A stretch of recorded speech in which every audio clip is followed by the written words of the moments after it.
Hello, everybody, and welcome. You're watching the Cinematic Bridge on the Art of Filmmaking, presented by Golden Gate Films. I'm your host, Elizabeth Perry. A quick shout out, though, to composer George Shaw for the fantastic music on our new intro. Thank you, George. I think he's watching today, too, so that's a bonus. And thank you all for joining us. Yes, and I am Brian. Just a quick note, if you're watching live and have any questions for Suzanne, just feel free to drop them in the comments, and if time allows, we'll bring in a few to our conversation. Yes, indeed. Questions are welcome. This show is being recorded and will be available on LinkedIn and on our YouTube channel. So please feel free to share it with your networks. The YouTube channel is Cinematic Bridge. Cinematic Bridge. Today's episode is entitled From First Pitch to Lasting Partnership and features award-winning Hollywood producer Suzanne Lyons. Welcome, Suzanne. Thank Yes, you. Suzanne, welcome. Yes, and I'm Suzanne excited. I look forward to it. Yeah, we're so glad you're here. You've had an amazing journey.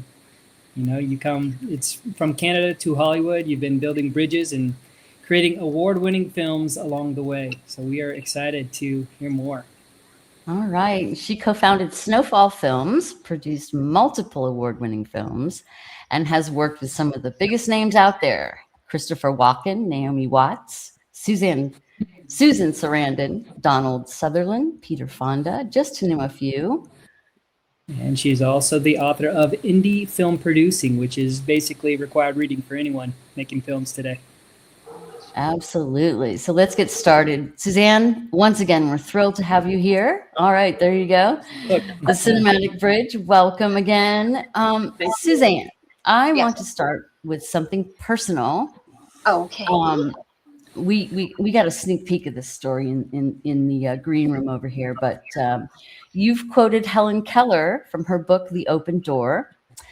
Quote, "Life is either a daring adventure or nothing." Why does that quote resonate with you, and how has it helped shape your journey as a producer?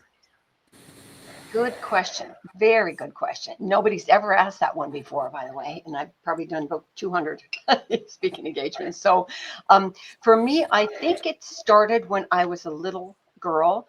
I lived in the hospital a lot because I had a benign tumor behind the eye, which you might be able to, guess. And but when I was older, when I was into puberty, obviously it went from benign to malignant, and nobody told me anything. They just said there was a little tree growing behind my eye.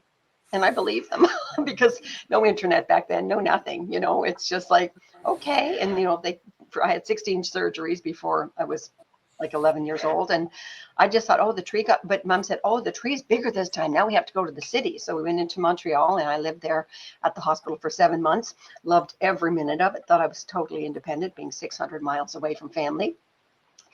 But I think something happened during that time where I really got to think that life was, I don't know, I got to think that that life was mine, like that I got to have fun. And I had fun at that hospital the whole time. And to me, that fun translated into joy and expansion and learning. And I don't know, I feel like I was independent from a very young age, and I loved learning. And I think what we're here for is expansion. Our expansion is the expansion of the universe. It really, really, truly is. So for me, being able to make movies and, make people laugh, which is my favorite thing in the world, make them cry or scare them, whatever, whatever else. I love horror films too. It just gives an opportunity for us to escape, because sometimes, when you're little and you're going through many surgeries and so on, escape is important. And I think we all need that sometime, no matter what we're going through or whatever.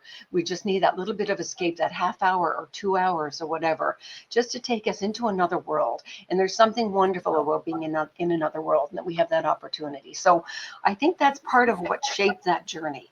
And I just loved film. I remember when I was 7, I went to see a movie. It was 25 cents, 20 cents for a movie and 5 cents for your treat back then. Not that, please don't go back and check the timing.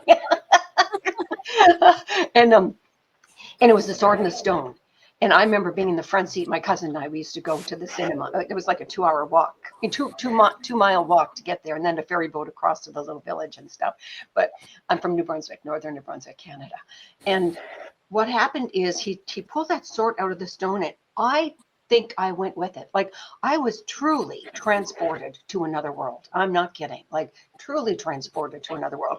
And it was that feeling of being in another world that I just cherished. So I think that's what kind of led that whole journey, if that answers the question. I do get off on tangents, so do stop me. Well, I mean, that's actually a perfect lead into my next question for you is you spoke a bit about your childhood and how you were impacted by film. Did you feel that you always had this sense that you would be called to the entertainment industry, or was that a realization that ended up coming later?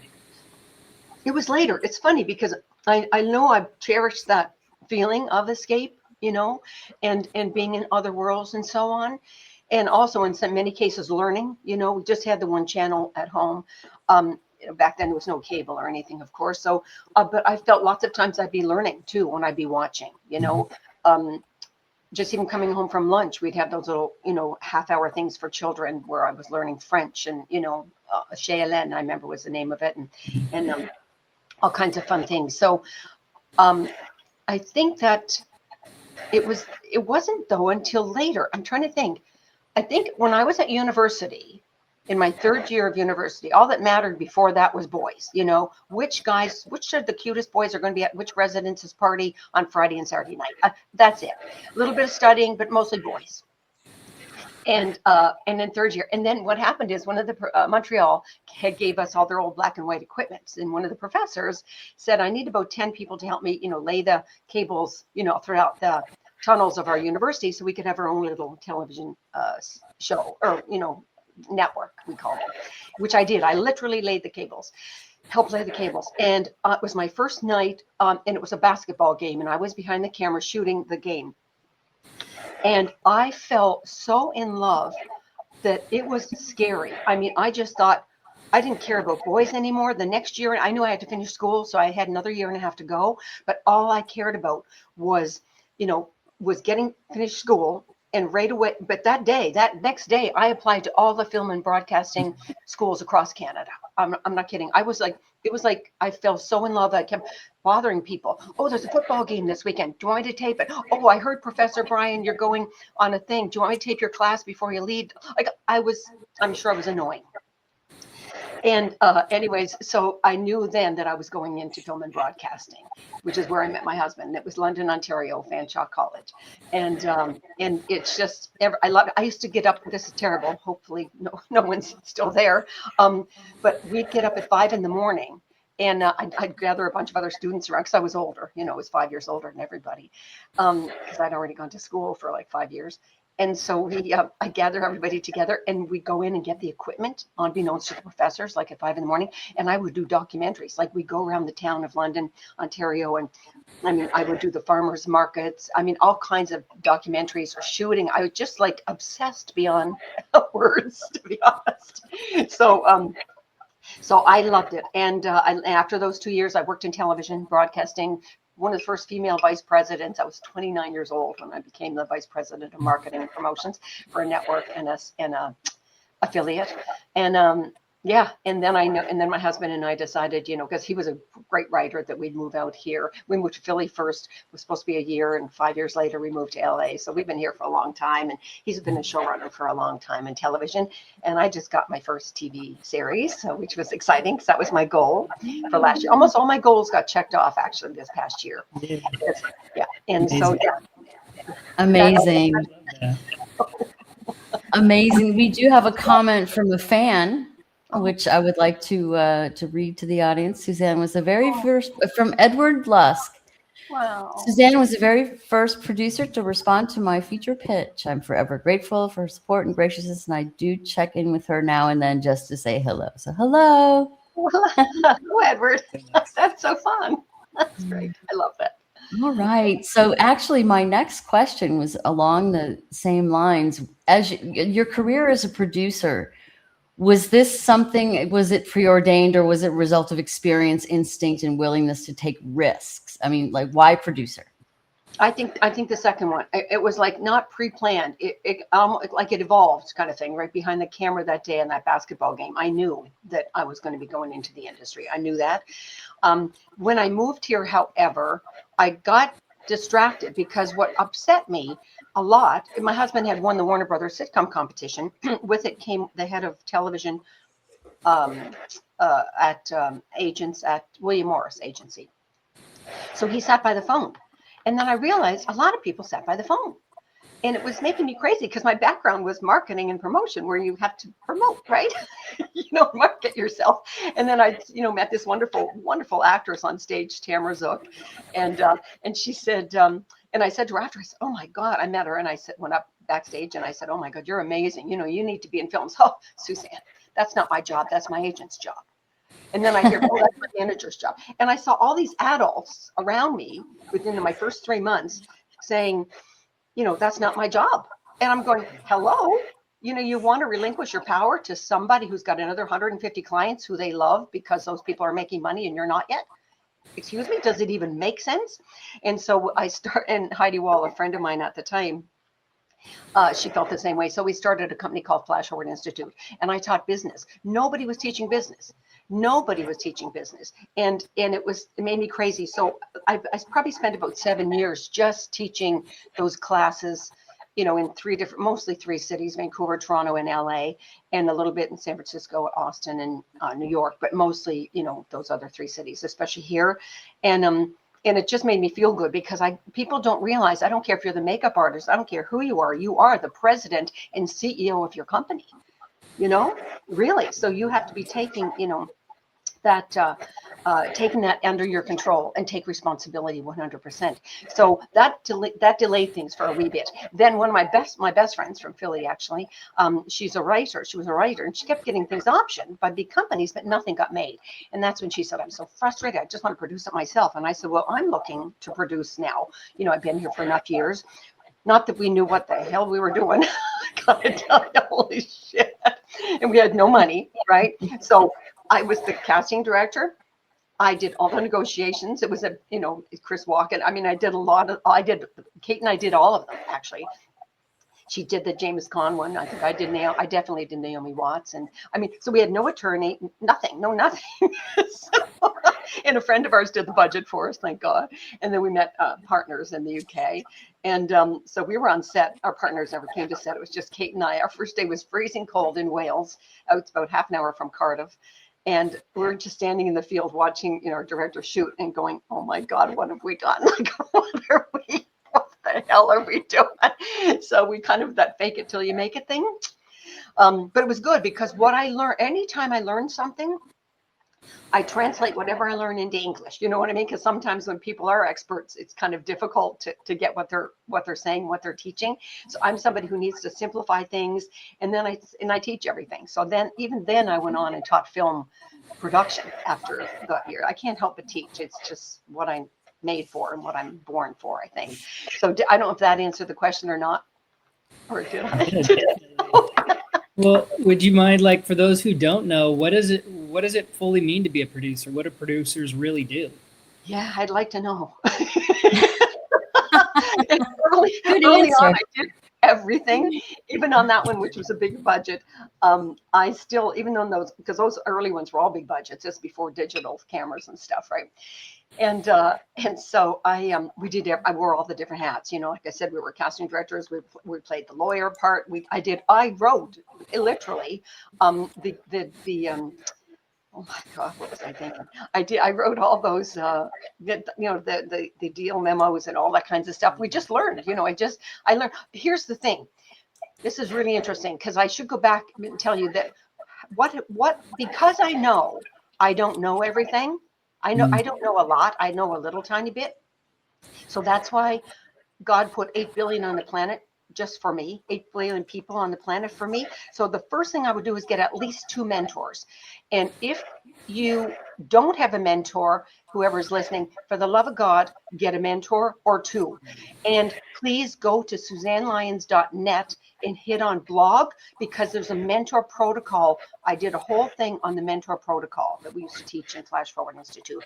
So it's really important that you know the protocol before you approach anybody. But that's one of the things I think is important. And because Kate and I didn't know any better, we just did a lot of it ourselves, but with the help of those mentors, people that were doing similar kind of things to what we were doing, similar budgets, similar genres in some case. So that helped tremendously, just having those mentors helped. And then we started to learn. Obviously, we go, oh, you know what?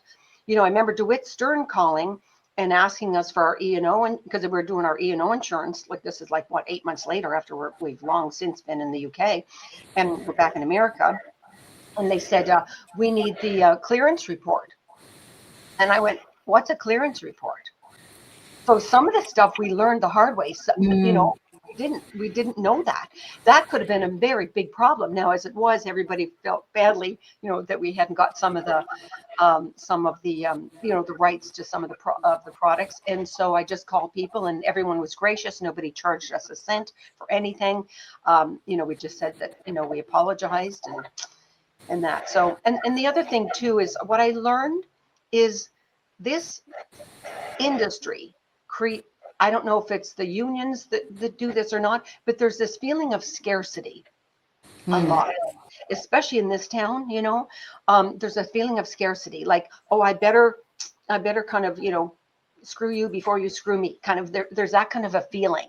And I'm not that. I'm the opposite of that. I grew up like super happy. I mean, there was, 8 other kids, and and we lived in a little village that was not doing well, but I mean, there was a lot of love and a lot of graciousness. And I remember we were extremely poor, but there were people more poor than we were. And my mom used to do up boxes on Christmas Eve, and we would drop them at people's homes after midnight mass.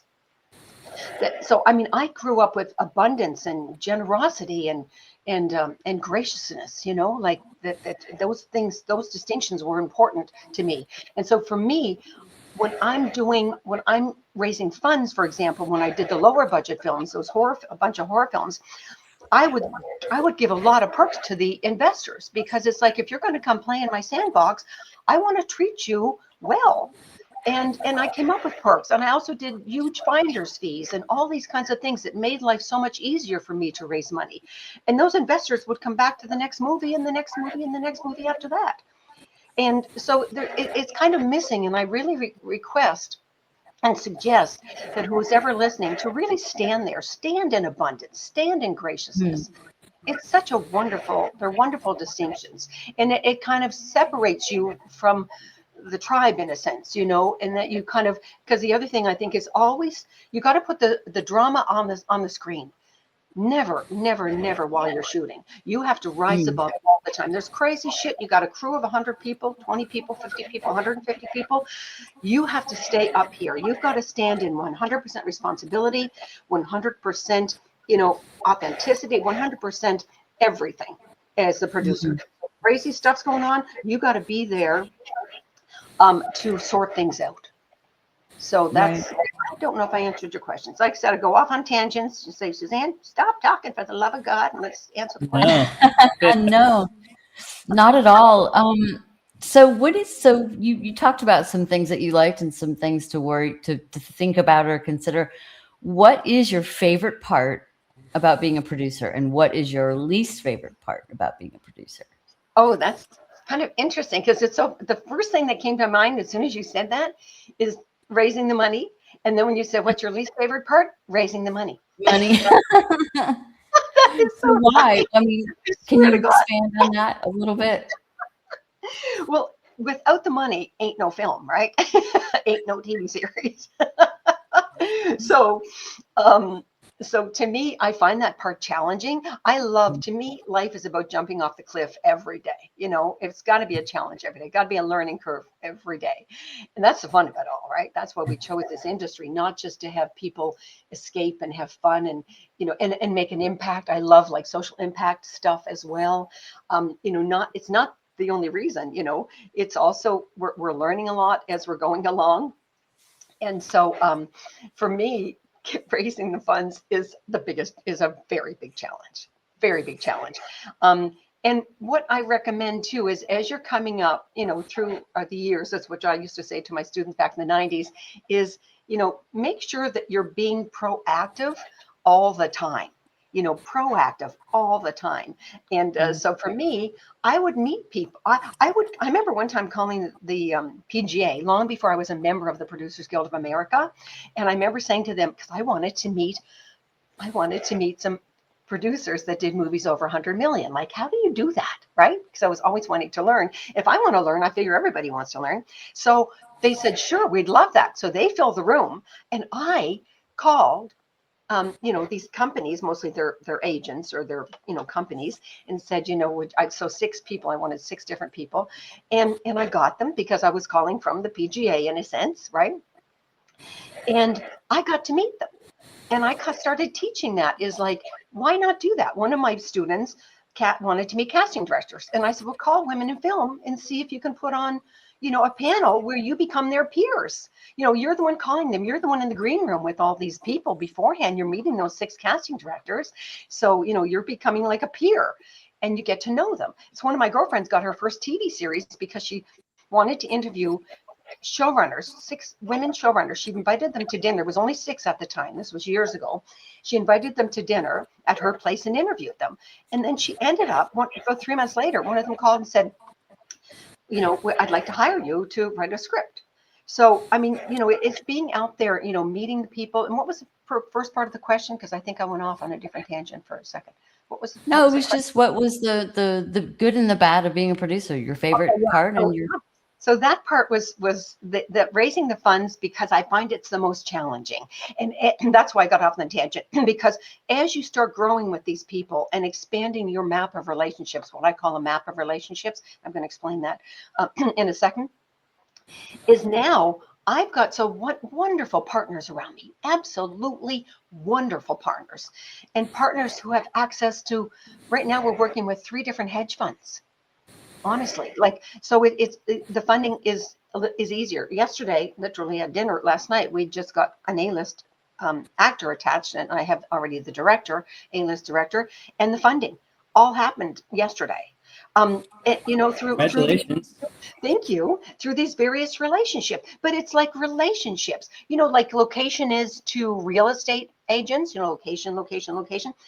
Relationships, networking is so important. And I was the worst person, just so you know. And when I moved here, I was terrified. I'd go to how you go to a screening you're invited to, and then there's a little wine and cheese or thing. I would get my wine. I mean, I'm not stupid. I'd get the wine because it was free. And then I'd go in the bathroom and put myself in one of the little stalls and sit and drink the wine until the movie started. That's how bad I was. And I'm a people person, for the love of God, right? But I swear to God, I'd be so freaking scared. And then I had to say to myself, because then I started teaching, right? Teaching. I thought, shit, Suzanne, you better be able to learn to stick out your hand. So my goal was, when I realized my weaknesses, I'm always searching for my weaknesses. I have, I think, 2 blogs on turning your weaknesses into strengths. And I said, okay, the next event, if you just put your hand out once, put your hand out and meet somebody. Second time, 2 people. I recommend you guys do it. Even if you did 4 a month, by the time you hit Christmas, the end of the year of 2026, that's 50 people, just like that you can add to your map of relationships.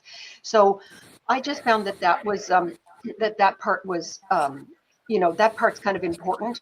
And then you're growing together, and then there's people who have they're more expert in certain areas that you're not, So one of my partners has these hedge funds. Another one is brilliant at, such and such or whatever, television, so, and I'm just moving into television. So that's something that I think is one of the most important things, is kind of looking for what are those areas. I guess the most fun part, let me just think, the most fun part is probably being on set. I like that. And I always invite my investors to set and make sure that they have the headsets and the chairs, behind the director and all that stuff. So that's a fun part. So I think raising the funds is probably the challenging part. And I think the most fun part is actually being there on set and putting out the fires, like I said, being present. When I'm on set, I eat vegan 100% vegan, mostly raw vegan if I can, just because I want my mind to be clear. I don't want to be using my body for digestion. I want to be using it for being clear, being present, being very present, not getting into the drama, what's going on or whatever. So to me, that's kind of very, very important that you really take on leadership role. I think I wrote an article on leadership. I wrote 2 articles on leadership on my blogs too. It's super important that people learn to take responsibility. I used to teach responsibility, a 10-week seminar, and I think you'd almost need 10 years. I've been working with it myself for years on how to be constantly 100% responsible. If you were I going have to a comment. say, Sorry, I'm sorry. Did I interrupt you? I just was looking at a comment. Tracy Martin says she's right. Suzanne taught me everything about making relationships. I was in her Flash Forward Institute for years. It was the best education in Hollywood. You have fans. wow, that's amazing. That's great. Thank you, Tracy. Thanks, Tracy. I was just going to ask, because what you were talking about, you know, all the different things you've learned, things that are important. If you had to pinpoint one thing that was the most important skill in producing, could you place one as the most important skill? And like, how do you apply that skill? I think honesty would be one of the ones. You know, I didn't have any money, so I would call Kate and I would call when we'd be calling agents. I'd always start with, hi, I'm Suzanne Lyons. I've got a great script. But you know, because I called the agent, for example. I remember with Joe Pesci, I was calling his attorney in New York, and he hung up on me for about a year because I'd start with, hi, Jay, you know, Suzanne Lyons here. I don't have any money, but, and then he'd hang up, and he did that for a year. But I was persistent. Oh my gosh.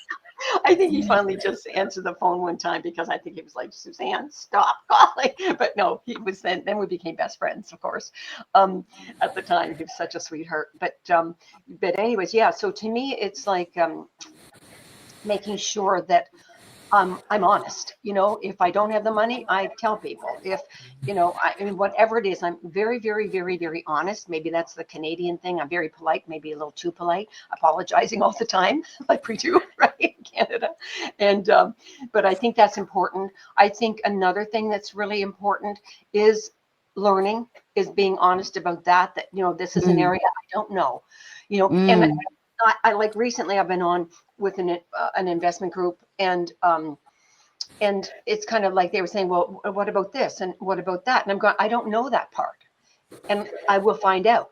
And I don't know the answer to that, but I will find out. It's kind of like, I think it's Henry Ford back when he was making the cars, and he ended up going to trial. They were going to actually put him in jail because I guess he didn't know everything.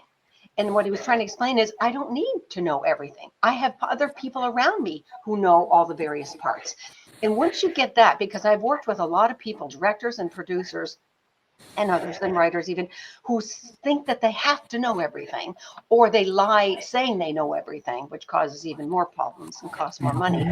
But all you have to do is hire somebody or call your friend and say, which is what I did actually the other day, and say, listen, I don't know how to do this, and you guys do, you're the experts.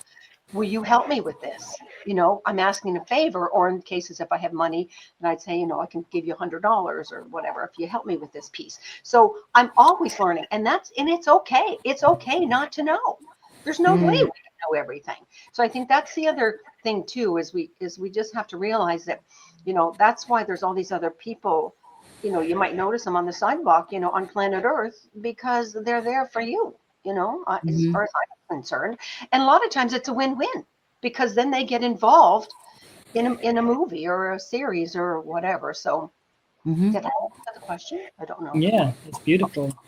Yeah, so you might have already answered this one, but bear with me, because the question is, when you're planning a production. So I don't know if this is, I don't really know the different steps of being a producer, but when you're planning a production, what's the biggest challenge or challenging task, and how do you overcome it? Is that the same as the fundraising part?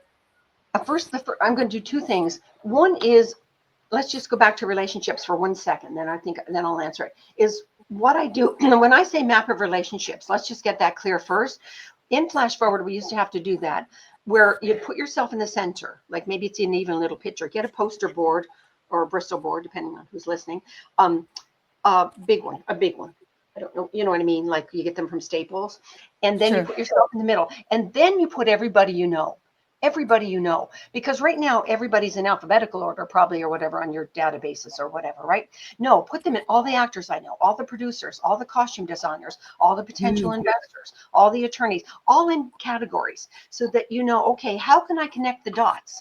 So if I'm starting another film, it's like, oh, you know what? I love this director. Oh, you know what? So and so, no, I think he mentioned that he knew him. Okay, let's connect that. Like, so look and find out who your team is, right? Once again, you don't have to do anything alone. That's the first thing you do is start connecting the dots. Oh, Tracy. Oh, Tracy knows so-and-so. Okay, great. Let me see if Tracy will introduce me to that person. Like that sort of thing. And then the other thing I wanted to mention is just to take the fear out of it. Because what happens when people option a screenplay, for example, as a producer, is they go into panic mode. Believe me, I've taught a bunch of these classes on producing. And everybody thinks they have to do everything. Oh, so then I don't have to do it, but I don't have to do the budget. You don't have to do the budget. A line producer will do your budget. The line producer, if you look at his list in my book, or hers, the line producer compared to me, I would never do that job. It's way too hard, and it's this many responsibilities compared to me, So, just make sure that you realize that you can that you don't really have to know it all. The other thing is what I do is I take the Bristol board, right? And I say, okay, let's say Kate and I are doing this. This was years ago. Let's say we're doing a horror film and we want it to be at the American film market this year. Like, because it's only $200,000, so it's not impossible. If it's a bigger film, I'd say maybe Cannes of next year or Berlin of next year or whatever, right? And then I back time it all. It's kind of the way the Romans did the roads. They would put a big rock after, say, a kilometer or something. Put a big rock there, and then after another kilometer, not a rock there. So those are called milestones. What are the major things that I need to do along the way? But I work backwards, so I'm not scared. I'm working from there. Oh, it's already done. Great. Okay, we're at the AFM. Oh, the screening's at the AFM. Yippee! We have our sales agent. So, okay, good. What do I need to do? Obviously, 2 months prior, I need to get the sales agent. The footage. I need. What was before that? Delivery. Make sure all the delivery items are organized. Okay, before that, we're on set. Post, then principal, pre, soft prep. Usually in a low budget, you need about 2 to 3 months for soft prep because you're asking a lot of favors. There's no money yet. Raising the funds. So I break it down, and then only then do I start breaking it down into more weekly things. Maybe it's monthly. By November, I have to do this. By September, I have to and then I start breaking it down a little further. All of a sudden, it's like, holy shit, that's not so hard. Look at that. I got like 11 months or whatever it is to make this happen. Easy peasy. And now somebody might need 2 years because they're just starting, that thing, and they need to learn how to deal with people and how to raise funds and that sort of thing. So that's another kind of thing that I do, and I call it my timeline. It's in the book. I did the one for Seance in the book, but I also did another one for Time Toys. It was a SAG modified children's movie, and it was a director, experienced director, but he wanted to sit with me during the entire process of soft prep and pre-production because he wanted to learn to produce. And so that's what we kind of did. The first thing I did is I said, okay, let's back time it. So it's not so scary. Because the first thing is, oh my God, Suzanne, I have to do a budget and I have to raise $200,000 and I don't know how to do, I've never raised 10 cents. And I said, well, slow down. You don't have to do that right now. That's somewhere along the way. Let's go and look at that. So then when you back time and it's like, oh, you can breathe. Got it. Oh, I don't have to do that till then. Oh, for God's sakes. And then you can look and say, I've allowed 3 months. But you know what? I think I'm going to need 5. Okay, let me readjust things. Okay, it's not going to be AFM. It'll be Berlin. Not a problem. That gives me a few extra months to play around with raising the funds. That's all. You just, never beat yourself up. Every time you say, damn it, I wish I'd done that. Don't beat yourself up ever. It's a learning curve all along the way. Life is always a process like this. And that's why we're here, right? So, and you're meeting new people along the way who can teach you too. I'm with this wonderful partner right now who's brilliant at so many things that I'm not. And I'm good at things that he's not. So, it's just magnificent. And that's it. Great Sorry. advice for life. Great advice for the rest of our lives and anything that we do, really, right? Exactly. And just be nice. I know that sounds stupid, but my God, so many people aren't, and that's another exercise. You're going to hate me, but it's okay. I've got enough friends. I'm fine for life. So don't worry. So here's an exercise for everyone. And this one, when I had it done to me, that was many years ago. I think I was like in my late 20s, early 30s, late 20s, early 30s. And it's an exercise called occurring. So I want to give you 2 exercises to do, actually, 3 if I have time. So one exercise is, how are you occurring? I remember thinking, wow, I'm a leader, at the television network that I was working at, and I'm a leader, and I'm this, and I'm standing tall, and I went around and I had to do 5 people. The exercise is 5 people who but who will be honest with you, not like no sugarcoating. And do you know, all 5 people had something to say?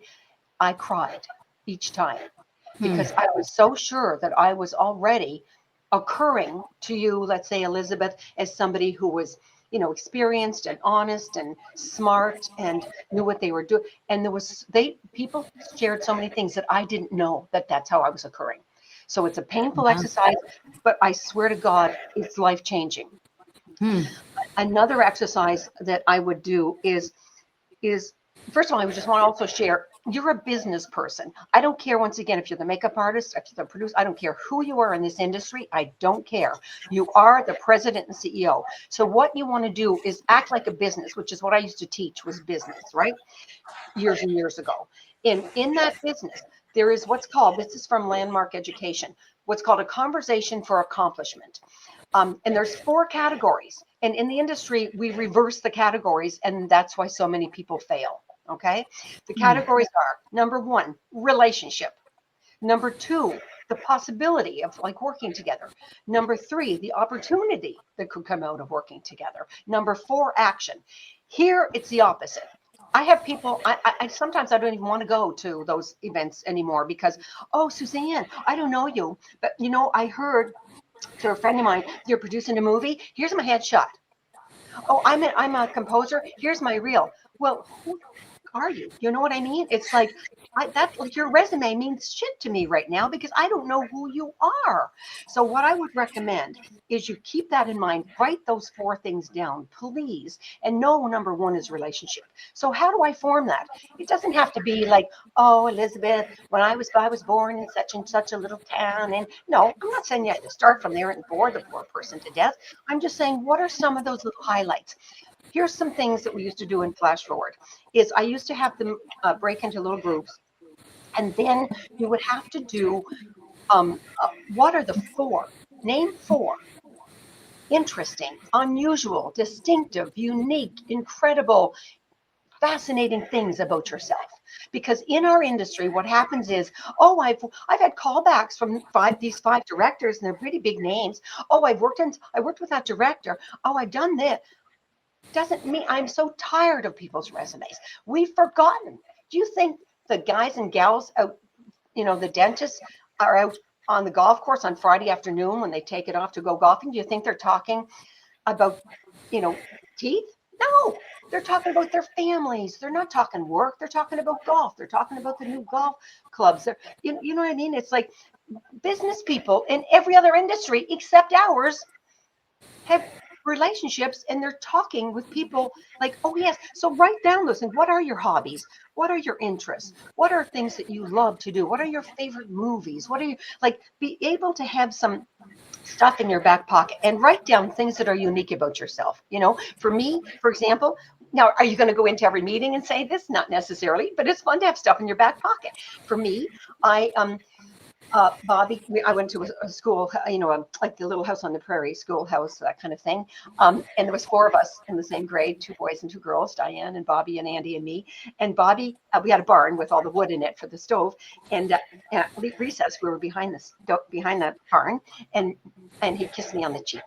And I thought I was pregnant, and I didn't know how to tell my parents. I didn't sleep for like 2 weeks, and then of course I just forgot about it after that.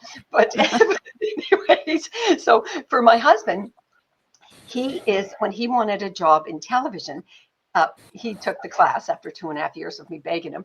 And finally he said, so what we came up with for a goal for him for the month, it was a month-long class, was to meet 10, showrunners or supervising producers, somebody high up in the television world. And he loved sci-fi. And so he wrote them all down, talked to all the assistants and everything. He never made it past the third meeting because he ended up getting a job. He got a job probably faster than anybody else in that particular flash forward.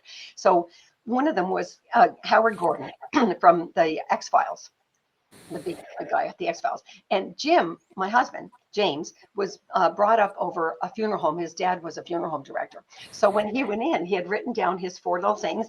Not that you're going to walk in and say, oh, by the way, Bobby kissed me on the cheek and I thought I was pregnant, or da, da, da. No, you just stuff for your back pocket, or stuff that you might see that they have on the wall, or an award they won that it's, oh my God, like being present. And so he went in and he was just said, before we start to chat, first of all, you acknowledge the person. That's number one. Authentic acknowledgement. Authentic comes before everything. That word is so important. So you say, so you do the acknowledgement, which he did because he loved the X-Files. And then he said to Howard, he said, one thing you should know about me before we talk about me as a writer is that my dad was a funeral home director and I lived upstairs. We lived upstairs from the funeral home. So not only do I think I could write for the X-Files, I think maybe I am the X-File, like this. And Howard laughed, like bent over laughing, broke the ice, started chatting, and nice.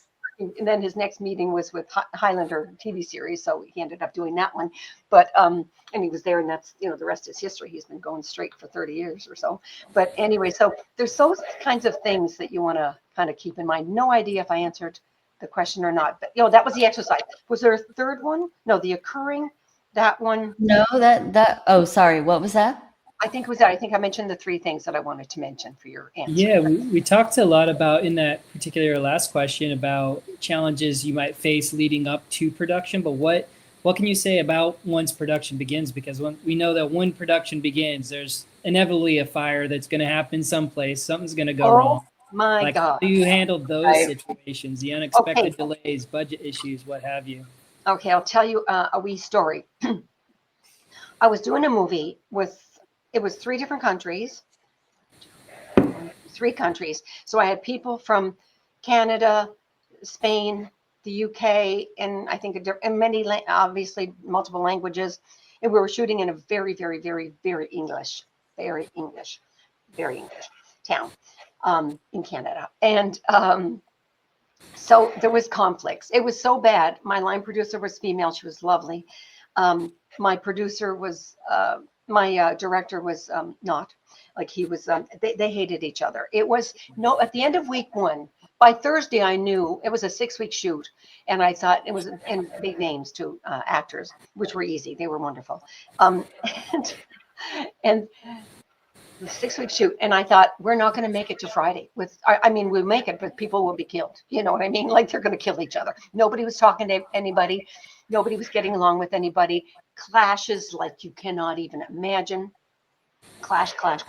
So I, by myself, because Kate's American and this was a co-production, so she wasn't allowed on set except for pre-production. So it's just me, and my partners were in the UK, just me. So I thought, okay, I have to make an executive decision here. So I decided to have the wrap party at the end of week 1 of the 6-week shoot. The what party? The wrap party, the one you have at the end of your shoot, the wrap party where you all get together, the crew and the cast get together to celebrate. You do it at the end of every movie or whatever, or series.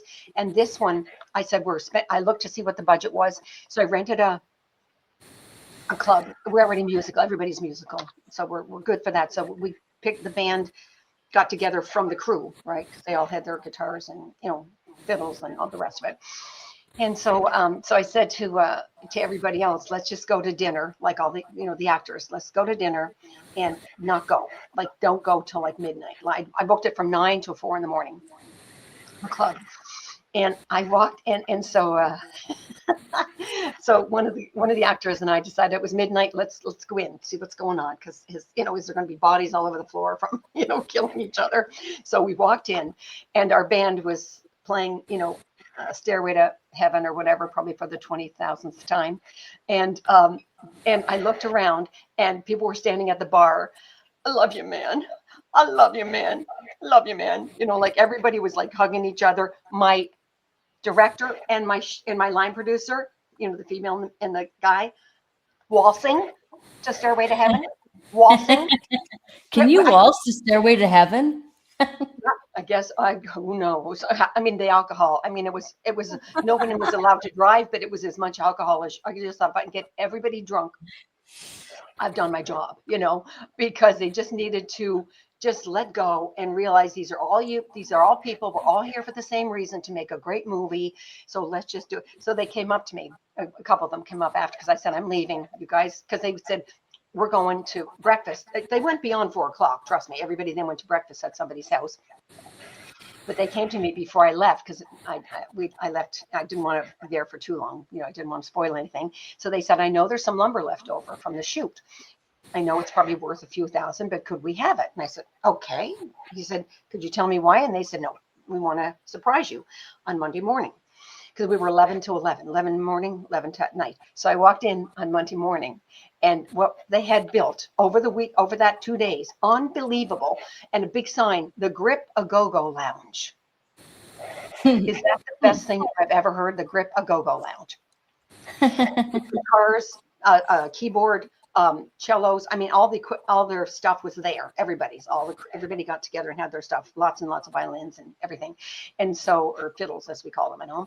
And anyways, it was so fun. And I said to them, okay, here's the deal. Because they said to me, we built this. We'd like to have a party from 11 to 1 at the end of the night at 11 o'clock, 11 to 1. And I said, on one condition, that if one person, cast or crew, is 1 minute late for work, all the bets are off.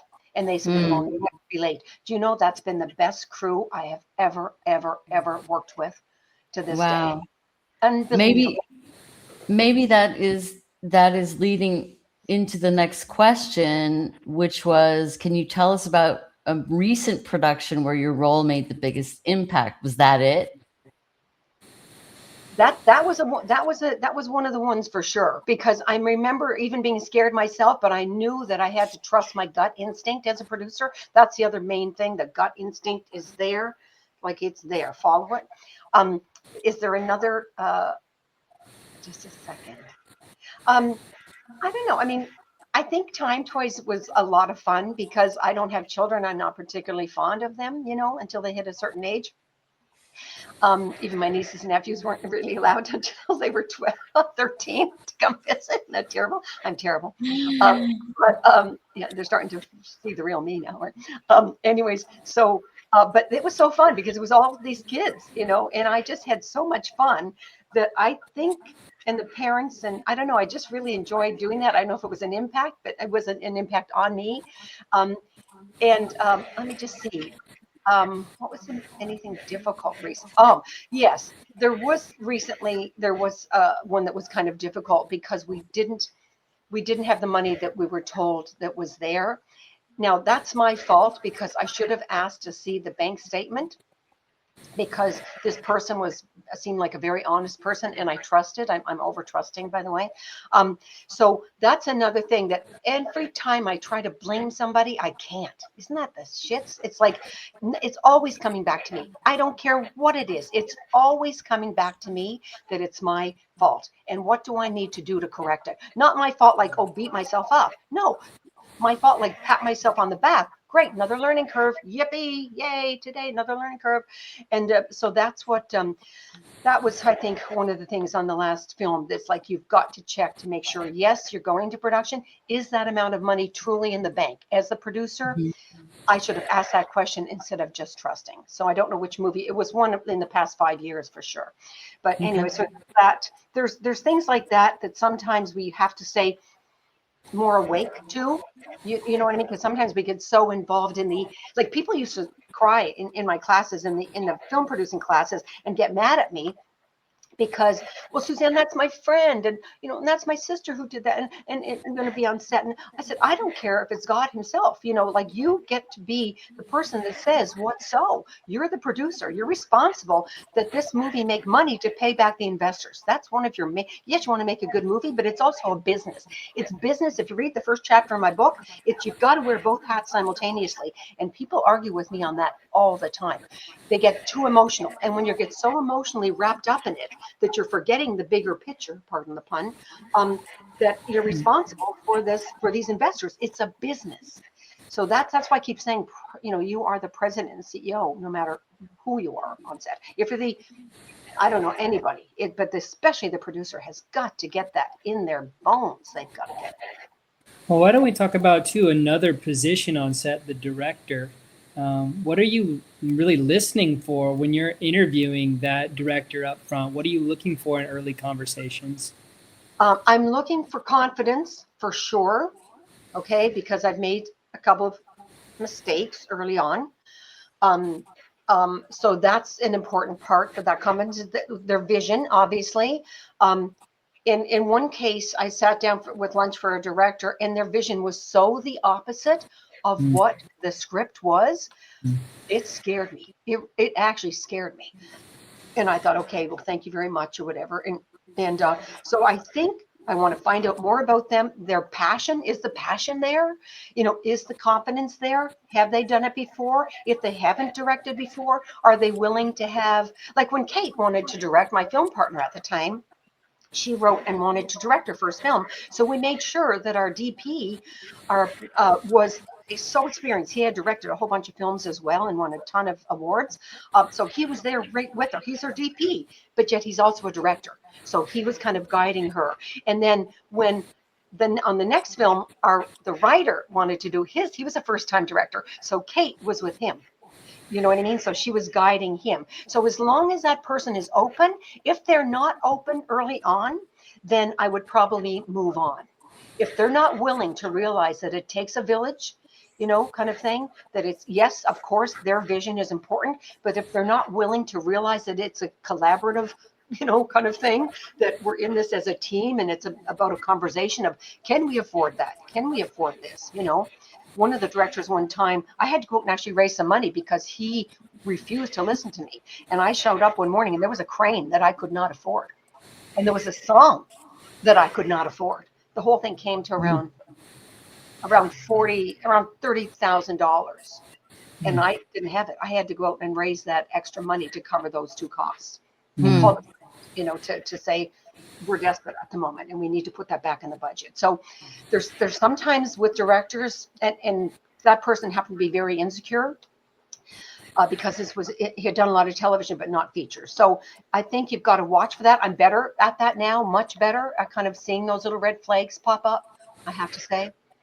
But that's something to be aware of too, that who is that person, that gal or girl, are they passionate? Are they confident? Even if it's kind of the first time, are they willing to have another director beside them on set?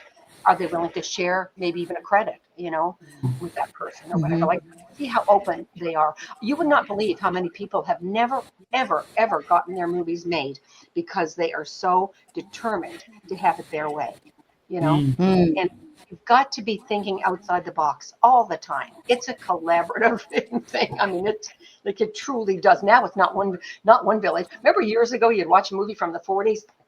Oh, we still do. My husband and I love the 30s and 40s movies. And there's one producer. My God, somebody counted up one the other day, and there was something like 24 producers on the credit. Oh, I know. It's crazy. That's the other thing too, though, is be careful who you can't give away producer credits. It's not just a Producers Guild thing. It's really dangerous. People don't realize the good and the bad. You could get a lawsuit afterwards for somebody saying that script was similar to mine, right?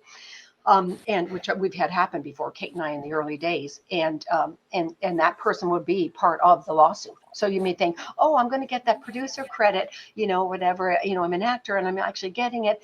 It's not worth it because, they have to earn it, first of all, from a Producers Guild point of view. And secondly, you got to take the bad with the good.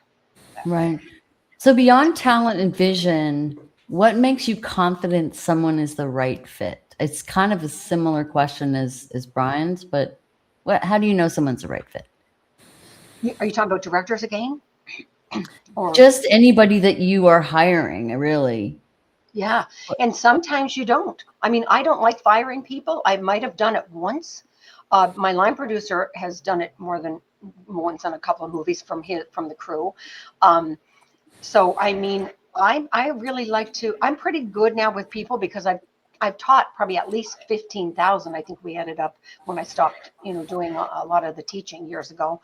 So I kind of have a pretty good sense of people's commitments and their commitment also to alacrity, like moving things on, if it's a low budget, especially, and and 100% responsibility. I try to get a sense of who they are from what other aspects of who they are, not just in the film industry. That's why creating relationships is so important, because you already know a little bit about that person, that it's like, yes, they are committed, or maybe they've done similar genres. And let's say you're doing a horror film and they are a maniac for horror film. Like they would put their heart and soul into it if you paid them $1. I remember my first couple of crews not the first couple, but when we started doing some horror films at the 200,000, when SAG opened that up for all of us in the end of 2004. It was wonderful, and the Directors Guild did as well, to bring back movies to shoot in America, on American soil. And the government created Section 181 for us, which was amazing, which meant that you Brian, if you had given me, bought a couple of shares in some of those lower budget films, you would have gotten 100% tax write-off depending on your category of, accredited investor. That's And great. so it all happened at the same time as the UK shut down, the fall of 2004 in America. So we've been kind of blessed since. I don't know if it's still in existence. It ended at Christmas, this past year, 2025. So I'm not sure if it's in existence right now or not. I'll have to check. But anyways, sorry, what was the question again? Where was I going with that one, with the Section 181? Just how do you know someone's the right fit? Yeah. Got it. So with those, like, for example, it was early on, we hired these wonderful crews. A lot of them were first timers. That's what was so fun about doing SAG Ultra Lows and SAG Modified, is people were coming in. They might have been an assistant casting director, but now they got a casting director title because we could only afford the assistant money. Right. So, but the credit was more important to the money. So a lot of these people were working for the credits, for being with people, for being trained. So they were passionate, really, really, really passionate. And I remember one time we had to go overtime, like by 2 hours, 14 hours instead of 12.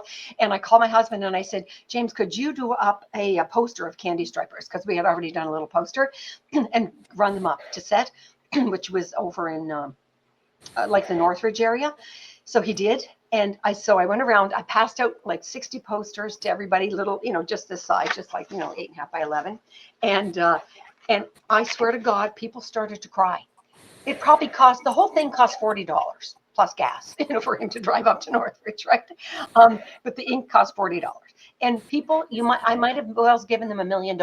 I mean, they literally, because I said, guys, we're going to go over by 2 hours. By 2 hours, I just bought you a little gift, to say thank you. Oh, Suzanne, you didn't have to do that. But, oh my God, this is amazing. Can we have 10 minutes off or 15 minutes off? And I said, sure, why? And they said, we want to get everybody's signatures. And they had a ball with it. Just had a ball with it. So I think that's important. And the other thing too is make sure in your budgets as a producer, put treats in there, even if it's just ice cream on a hot day. Like just do the ice cream, the Chinese truck, the coffee truck one night. Yes, it was $500, but Kate and I put it in that little tiny budget because there was a treat. Like you've got to throw little treats in like that, just like for your investors. If you buy so many shares, Brian, you're going to get an executive producer credit, kind of thing. Like throw in those wonderful you've got to be thinking like that all the time. Abundance all the time. Yeah, happy crew goes a long way. It's fact. They talk about that with catering too. You feed them well, they're going to be very happy, as opposed to the opposite. Can you speak a little bit to your experience of working with talent agents to cast actors for your productions? Oh my God, that's a loaded question. I've had pretty darn good luck, I have to say, honestly. I mean, we have, except for a couple of them, I'm not going to say who, but there was one guy on one of the movies that I got to tell you, he was a centimeter away from losing the job. And he wanted so bad. And my God, he was good. Oh my God. But if I had to deal with his agent anymore after that day, he was done. I went in to tell the director, he's wanting this, he's wanting this, he's wanting this, he's wanting this. And he's not even a name. He just happened to be a goddamn good actor. And the director said, done, moving on. I've already picked the next person. I said, no, just give me one more phone call, please, just one more day. And I think I can turn things around. And then I did. I had to tell the truth. We're not going to use him. And that's when they acquiesced and said, okay, let's forget those extra perks, because some of them we just couldn't use except for the main stars. So there's times like that where I, where you just have to make, those kinds of decisions. And there's another one where I'm not going to name the actor. I wanted that particular actor. We all did. I talked to the agent, and after one phone call, I had to take a shower. And I took him off the list. And that is a wonderful Canadian actor. I loved him. His agent here was so disgusting, I don't know what else to say, that we took that person off the list, and he'll never know who he is. That was a great opportunity on one of those early bigger budget, films. And then there was another one as well. There was another one. She and I, we became like really close afterwards. But I only had a certain amount of money, and she said, "But my client is worth something like 6 times," and she was right. He was worth 6 times that, but he wanted to do the movie, and I knew it. She would literally scream at me for about 6 months, actually. It took about 6 months, and it was hard. It was stressful, but I knew that he was committed to the movie. So no matter what she said, he wasn't going to leave me. And then afterwards, when we all came home, he said to her it was one of the best experiences ever, and he loved it. And I spoiled him like crazy. And she must have hugged me. I never counted, but I would say at least 20 times when I went into her office afterwards. Nice. Yeah, she said, "I'm so sorry for putting you through that for those 6 months." But Oh, man. So anyways, speaking of actors, you've worked with some legendary ones. Let's list a few here. Christopher Walken, Naomi Watts, James Caan, Susan Sarandon, all my favorites. Peter Fonda. Is there a moment, funny, surprising, that stands out? Unexpected? Anything that stands out? Oh, so many. Jimmy Caan was so wonderful. Such a delight. Such a delight. We were shooting at home in New Brunswick, and he came up and he said, "Suzanne, are people going to be like lined up on the sidewalk or anything?" And I laughed. That's all I got to Jimmy. I said, "Nobody cares." Go and have your cigarette. Nobody cares, right? Like, no lineups. I had another actor tell me that one time too. They're going to be lineups, and we were in this God knows what little tiny town, and I said, "Trust me, nobody cares." Like when you're not in Hollywood, it's just hilarious. But he was a sweetheart. He sat at a different table. You know how sometimes the bigger name actors will kind of get their food first and sit over with the other actors or with the producer, for example. No, he chose a different crew picnic table every single day. Every day. 5 weeks we were on set. And he knew everybody. Like the crew to him was as important as anybody else. He was just a delight. With Naomi, Chris was fun too. Chris takes his role very seriously. When he came out of the trailer the first morning, he's an undertaker. I don't know if you saw the movie Undertaking Betty. I think everybody should watch it. It's just one of those, we all need a good laugh right now. And that's one of the ones where you have a good laugh. His hair is like hilarious, beyond hilarious. And he walked out and I was hysterical. I just started laughing. And he says, "Suzanne, why are you laughing at me?" And I said, "Chris," I said, "your hair." He said, "What's wrong with that? I'm a funeral home director. What's your problem?" Like, so he took it so serious. I realized that was day one that I realized, oh my God, Suzanne, with Chris, he is into that role, like from day one. He's not a method actor, but he is into that role. And then the other one would be Naomi. They're all Brenda Blethyn and I and Kate went to brunch every Sunday and ordered 2 bottles of champagne because they worked 6.5 days. You know, that 6-week shoot was 6-day weeks. And because it was a lot of dancing in the movie, we hired the guy who had just done Billy Elliot, the choreographer, and then he came to work with us. Alfred Molina and Brenda Blethyn had to dance a lot in the film. And they worked Sunday mornings. So they had a half a day off for that whole film every week. That's crazy. So Kate and I would treat Brenda every single Sunday for brunch. We would go to brunch. But with Naomi, what happened there, oh my God, I just love her so much. She was 9/11 had just, we were the first film. I was with one other person actually on the plane on the British Airways on the way to Cardiff, to England, to the UK. And it was very scary. We started literally about 3 weeks after.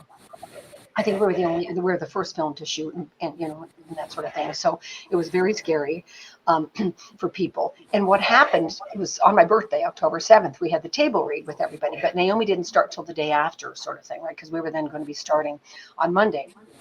And the table read was on Sunday afternoon. Kate and I went home and of course bottle of wine up, at the place in Cardiff. And Naomi called. And she said, Suzanne, the American government just declared war. And this would have been on around the 7th or 8th or whatever of that year, 21. And she said, I'm scared. I'm really scared. I'm in my hotel room and I'm scared and I don't think I can get on the plane. And I said, girlfriend, Kate and I are here in Wales and there ain't nothing else here except a shitload of sheep. And that's it. When you come over, you're going to be in the safest place in the world. It's just Kate and I and a whole lot of sheep. Nobody wants to bomb anything here, really, in Wales. And she started to laugh. And she said, okay. And I said, do you want me to stay with you? And she said, yes. So I stayed with her while she packed, down the elevator, in the car we had waiting outside, all the way to JFK and her wait at JFK. So I was with her for about 2 hours on the phone. And this was after I drank like a half a bottle of wine because it was our first, film, and we had just done our first table read with all the stars, right? And I thought, oh my God. And then we get up next morning. So she flies in because everyone else is, working on Monday, but she's just flying in that day. She comes to set at 9 o'clock, around 9:30, I think, because my sales agent went and picked her up at the airport. I think it was. I can't remember. Anyways, who brought her in. And she came to me and she hugged me. For like a giant hug, and she stepped back and she was still like almost in tears, and she said, Suzanne, and I said, yes, Naomi. And she said, I'm here to serve you today. And thank you for getting me through that kind of thing. Every day she'd come to set and she'd say, Suzanne, and I say, yes, Naomi, I'm here to serve you today. It was the most amazing thing. I ended up working with a DP years later from Australia, and he would start the day like that too. One of the most amazing DPs. So, I mean, these people are just so wonderful that sometimes we have no idea. To me, if I were an actor, I would be stressed like crazy. It's a funny role. She plays the town slut, kind of going out with the mayor. It's a hilarious role. And she was incredible. She'd go down to visit, I forget, her friend, Nicole Kidman was shooting in London at the time. And I said, make sure you keep all your train receipts, so at the end I can give you a check before you head home or head to Japan. I think she was going to shoot something with Spielberg at the time. And she said, okay. She hands them to me in their economy class. And I said, Naomi, I told you to do, whatever business class or whatever on the train. Oh no, Suzanne, I didn't want to take advantage. I mean, is that amazing? So we truly don't know. We kind of think, oh my God, these people are up there and they're going to be this way. They're going to, we make up crazy shit in our head, right? They're going to be arrogant. They're going to be this. I have yet to come across it. And I'm on my 15th film right now. Like right now, actually, I'm doing like 3 this year. There's the 2 of them got funded and the other one's about to be funded because we're getting an A-list director on board. And it's like, I don't think we realize these are just real people that are just as scared as we are, just as insecure as we can be at different times during the set, just as wonderful as we all are too. It's like, I kind of got that. I did Wallace Wattles class last year, one of my favorite books from the early part of the last century, 1909 it was written. And it's really about getting that we really are God's masterpiece. And I didn't get that because I was always making myself wrong for this or that, like we tend to do as humans. Our little part of that brain is kind of always, you know, making us aware of what we don't know and how incompetent we are, you know, and all those crazy things that our brain does to us, especially in the middle of the night. And what I realized from that class is I know I'm God's masterpiece. And if I am, so are we all. And that's what it says. And I guess it says that in the Bible. I'm not used to the Bible, but you know, my friends that are say, no, that's in the Bible. Like, we truly are that. And when you realize that, we're all there. We're at different levels, maybe, you know, but you just have to fall in love with people, sometimes over and over again. Sometimes you might have somebody who's not who you want to, you know, be with, but because they're serving that wonderful purpose, it's like, okay, what are the good things I can find? You know, the minute that I start to dislike somebody, I say, Suzanne, shut the hell up. What are those good points? Because you're going to be around that person for 3 months. What are the good things? And focus on that. And then what happens is all those good things come to light because you've already made that decision. It's kind of like pre-paving something. It's amazing. So I love that. Let's transition a little bit into talking about pitching. When someone pitches you a project for the first time, what matters most to you? Is it the concept? Is it the writer themselves? Marketing position? What matters most? I think, because what I used to teach, and that's how I listen today, is how I used to teach, is the first thing would be, first of all, how something's occurring. You know, if they call me and haven't done their research, for example, you know, they're calling and saying, oh, I heard you like horror films. I'm sick of horror films. I'm done that, been that, done that. You know, I'm done. I'm working. You know, I'd rather do, I don't know, whatever else, you know. Action movie. I love action. I love sci-fi, you know. I love romantic comedy, stuff like that. So for me, it's kind of like, really? You didn't even look at my website? I don't say that to the person, but I'm thinking, really? Like, you didn't find out anything about me at all? Like, sometimes people call and they have no idea what I've done. Like, none. They don't know all this, you know, just someone told them to call because I might be looking for something. So first of all, it's always the occurring. The occurring is the most important thing. Even when an actor comes in the room, I know right away. I'll tell you right away that person is right or wrong, honestly, just from how they're occurring. That's important. The next thing is the log line, and I'm going to read you very quickly. What's his name? Here he is. He's no longer with us, unfortunately. You know, he wrote Save the Cat, Blake. And he said a log line is like the cover of a book. A good one makes you want to open it right now to find out what's inside. And if you don't have a good log line, and writers are the worst at this, and what they need to do is they need to then get help with that. You know, do your log line. First of all, go on my site, because I've written a whole thing about all that on the blogs. Go on the site, find out, run it by 10 friends. You know, is the protagonist in there? Are you mentioning it? Is it clear, concise, compelling? Am I going to get excited? Do I want to hear more? You know, because if I don't like your log line, I mean, I've had people send me log lines, and now I'll have to stop them and say, listen, just tell me in 2 sentences, what's this movie about? And it's never the log line. It's never the log line. Well, it's about, you know, my life when I was a little girl and this happened to me. Oh my God, if you had started with that, I would have been hooked already. Then talk about such and such, you know, like this one guy I was teaching at the Learning Annex one time. I taught pitching for years at the Learning Annex in Santa Monica. And this one guy got up to share about his baseball movie. And I swear to God, everybody was snoring. You know, it was just like put us to sleep. You know what I mean? He was a great sleeping pill. And finally, I had to stop him partway through the pitch. And I said, listen, look around. Like, people are leaning back in their chairs. They're falling asleep here. I said, what the hell is it about baseball? And he said, oh, Suzanne, he said, I have every baseball card. I started when I was like 4 years old collecting. My trunk is filled with every baseball card that was ever made. And then he started sharing about the baseball games that he would go.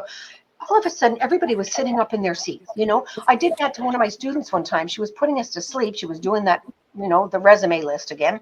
She was a set designer. And went, oh, I worked with so-and-so, worked with so. I said, I don't care. There's 150 people in the room, and they don't care. This was in Toronto at a big women film thing that I was teaching. And she said, and I said, listen, I said, just tell me why. She said, why what? I said, why? What is it about being a set designer that gets you up in the morning? What turns you on that you want to be? Oh my God, guys, I'm actually getting goosebumps just thinking about it. She's on stage. I would pull people and put them on stage. She became 15 years younger, like that. I mean, it was almost unrecognizable. It was shocking to watch. I've seen it many times now over the years. Because she went back to her love and her passion. She said, "Oh my God, Suzanne, I remember I was 5 years old and I loved coloring. I loved coloring. And I used to color. And I would color, I'd lie on the floor with all my crayons and my coloring book in front of the picture window in my house when I was little, in our house." And she said, and I was painting one morning and the sun came around and hit my hit my coloring book in such a way that all the colors jumped off the page and danced before my eyes. I love color and light more than anybody in the world. I want you, right? As a producer, everybody in the room is now on the edge of their seat. They're almost in tears. Don't you want to work with her right now? Then I'll say, "What's your resume?" You know what I mean? But for now, I'm already wanting to work with you. Your passion is just glowing, you know? Mm-hmm. The other thing too about pitching is you can't, to know about it, is that you can't, you'll always lose by not pitching, but you'll never ever lose, even if it's a bad pitch. You know what I mean? So, and I sometimes start, and sometimes when somebody says, "Oh, Suzanne, I saw that you were working on such and such. Tell me about it." And I'm going, "Oh my God, I didn't prepare a pitch." And they'll say, "That's okay, whatever." And then of course I'll mess it up, and they'll go, "God, send the script." So sometimes just your love of it, sometimes can make up for it, like with her in that particular case. So I think that's one of the things with pitching. The other thing about pitching is to know that your log line is 80% of your sale. And that's what was also, I think, in this book too. It's 80%, and that's what we used to teach. It's 80%. It has them say, "Whoa, you're kidding me." "Oh my God." Like one guy, I think I wrote it down. Don't know if I wrote it down or not. One of my students, probably never find it now. It was so on. Here it is. Holy shit. This was way back. And I remember we were at UCLA. I was teaching there.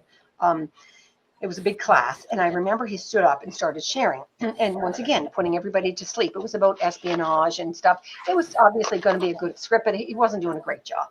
And then I stopped him. And I said, "Why, once again, what is it about that genre that drew you to that? Listen to this guy." And he started sharing. Everybody in the room was like, "What the fuck?" He was not doing a great job in writing down. So he was putting everyone to sleep, kind of like the baseball guy. So when I asked him why he wanted to write this particular script, he just lit up and told us that he had studied a rare martial art specializing in infiltration, espionage, and assassination since he was 5 years old. Everybody went, "What the hell?" First of all, we were a little scared, obviously. In the room, who is this guy? But all of a sudden, it's like, whoa, here, tell me more. Like so many people will start off a pitch, and here it ends up it's being their about their life, and or something that they're so passionate about, and they leave that part out, Right. That's I think that did that answer. I'm just trying to see if there's anything Yeah. else. What I'm hearing is Yeah, like passion, really. that went above and beyond. Yeah. Oh, good. Because I wanted to bring in there, the reason I put the set designer in, because sometimes it's not the script. Sometimes it's you. You're the one providing a service. So who is the essence of you? What is the essence Right. of who you are? And what are you bringing to the party? Yeah. That's why I love those things about write down your highlights. I have in Flash Forward class years ago, there was a page for the highlights of your personal life and the highlights of your career life, because all we tend to talk about is the career. And I made people do their pitches so they're intertwined, get that personal stuff in there. So we're learning something. That's how you're going to be remembered. Right. A million people they're going to be pitching that week, right? Good to them. But you want to be the one that stands out. You want to be remembered. What is one line or phrase that immediately gives you pause when you hear a pitch? Gives me pause in a good way or a bad way? Either one. Like, what's a good line or what's a bad line? Okay. This is about a horse who? No, I want to know, the horse is not the protagonist. So a lot of times people put something else in there as the protagonist. And in this case, it wasn't the horse. It was the woman who owned the ranch where the horses Mhm. were. And but it Mhm. was what brought her and her neighbor, her cute neighbor, together, kind of thing. Christmas movie. Um, and I remember thinking, no, this is not about the horse. So don't confuse. You got to be, clear, concise.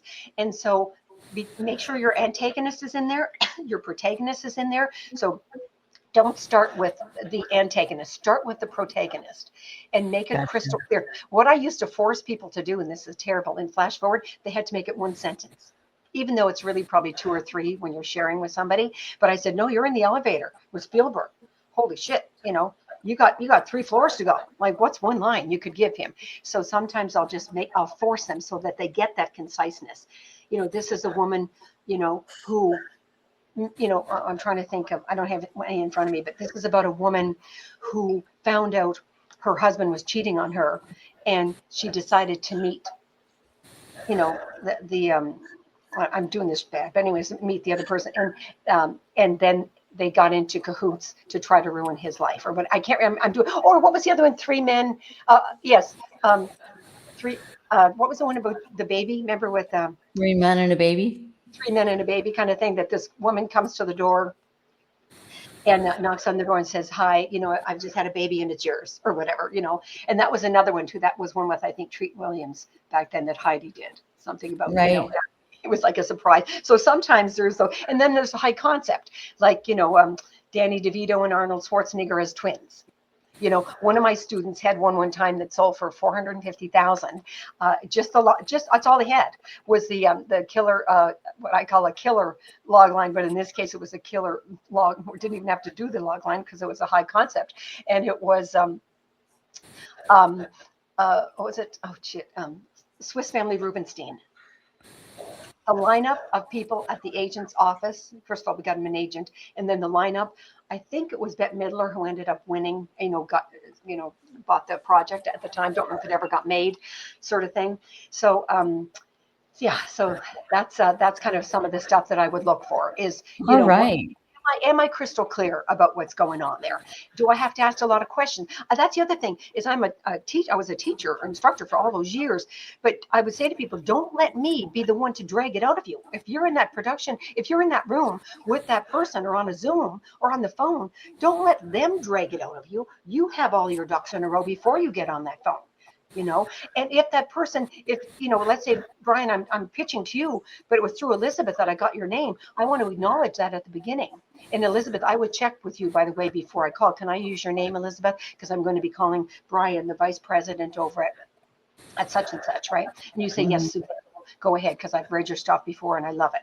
Great. So then I would Mhm. call and I say, and so that's going to kind of that's going to start to build. He already has the confidence in me, but now I have to follow through. And then the other things about pitching too, and log lines and stories and everything, is also to keep the story straight.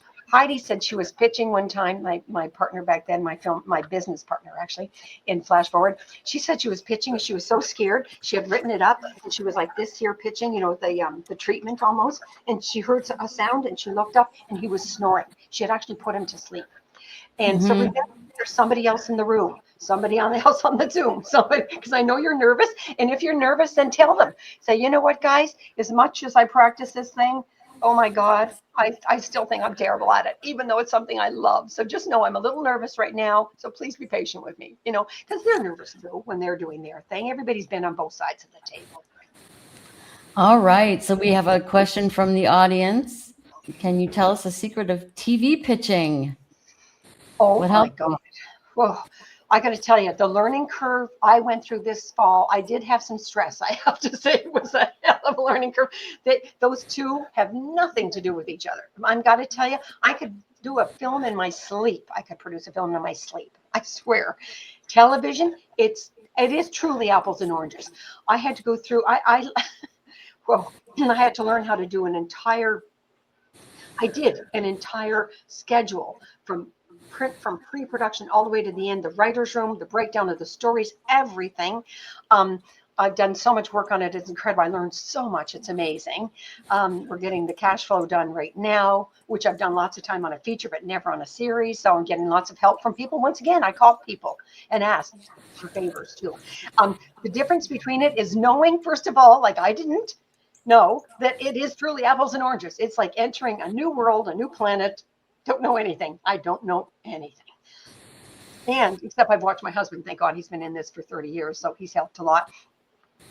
But just to know that first, is it is new. And when it comes to the pitching, that part was just as easy because I think the pitching part is the same as a feature. You're telling your story of what the pilot is about, And so I think that part was a little easier for me because I've sort of mastered that over all these years. I'm still nervous, just like everybody else. I'm still nervous after all these years, 27 years, and I'm still nervous. But I knew the story. I loved the story. It takes place in a high school. It's phenomenal. I don't want to say too much because it's very different from anything you've ever seen before. And I think that caught the attention of this person. Also, it was a referral. I got to meet him through a friend of mine. And so he had been done many years in the television industry, and now was kind of moving into a different aspect of it, where they were actually starting to acquire pilots and get the funding. He did all the funding and everything. They did the funding for it, but I've done all the other stuff. My partner and I, Rob and I, and so I think it's the same, Tracy. I think it's really that. The pitching part would be pretty much the same, but you'd also have to have obviously ideas your writer would have to give you, who wrote that pilot for you or is about to write the pilot. He'd have to give you, or she'd have to give you, obviously, how the year is going to unfold. How those 8 to 10 to 12 episodes will unfold. How season 2, a little bit about season 2 and a little bit about season 3 as well. Okay, that's great advice. Yeah, you really do need to have that. And once again, get a mentor. Get a mentor, somebody who's been there, done that before. That's why God gave us 8 billion people, is because you don't have to reinvent the wheel. We've been doing film and television now for, oh my God, certainly 140 years or something. I mean, it all started in the 1880s or whatever. Television maybe after that, 40 years after, 50 years after. But I mean, it's you never have to invent the wheel. That's why the first thing you do is your research and get a couple of mentors. First thing. Would you say that when it comes to pitching, it would be better to pitch one project really well or to pitch several projects all at once? Oh my God, that's so good. I really screwed up one time. I had heard that this company was looking for thrillers, lower budget thrillers. This was way back when there was no digital. This was with film. So budgets were about the 1.8 million to 2.2 back then for thrillers. For anything, would have to start there. And I call this guy on a referral. Okay, I got right to the president, and they had a deal at a studio, and it was through a referral, a close friend.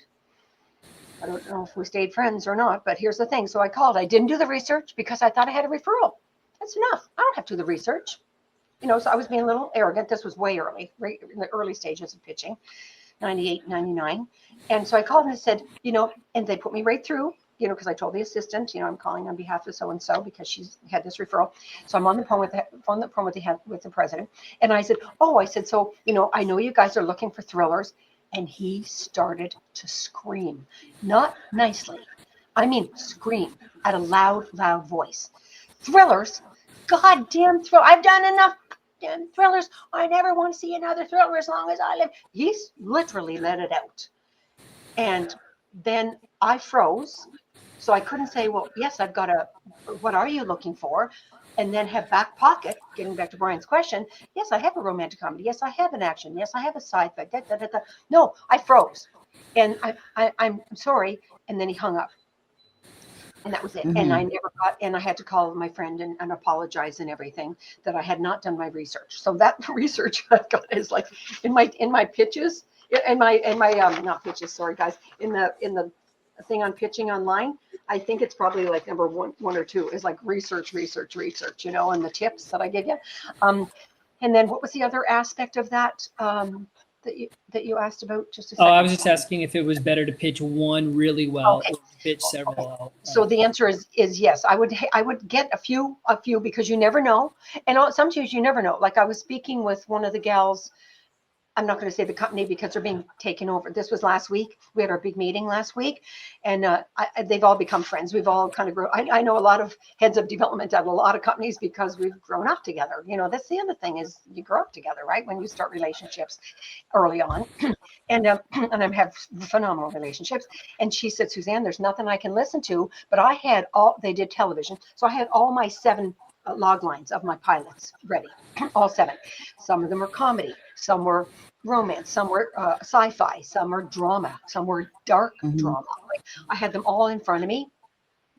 But then she said, we're being taken over in 2 weeks. Send me your list and then call me back in about a month. So we're going to set up our and so I'll be chatting with her in a while. And they're taking over. It's quite a few. This big company is buying quite a few of those particular types of companies. So that I would definitely have more stuff, more things in my back pocket. Because just with me, people call me all the time. Oh, I hear you're looking for horror. No, I finished horror back in, I don't know, 2009 or 8 or something, right? A long time ago. And then I did a family film, then I did a drama, then I did a thriller, then I did a beautiful drama last year. Beautiful. Which is coming out soon, by the way. So, I mean, and then the next one I'm doing is John Lennon. It's a beautiful John Lennon film, 1965. It's kind of a coming of age story for John Lennon and at 25 and a little boy at 16. It's a absolutely beautiful family film. And then I'm doing another one, which is with director Oz Scott, one of my, how you have your list of people you want to work with. And so he's directing that one. Another one that's a beautiful, beautiful kind of family, but thriller at the same time. So, you've some people, I have a variety. So when I'm on the phone and that person says, no, Suzanne, we're not looking for romantic comedies right now. We're looking for romantic drama.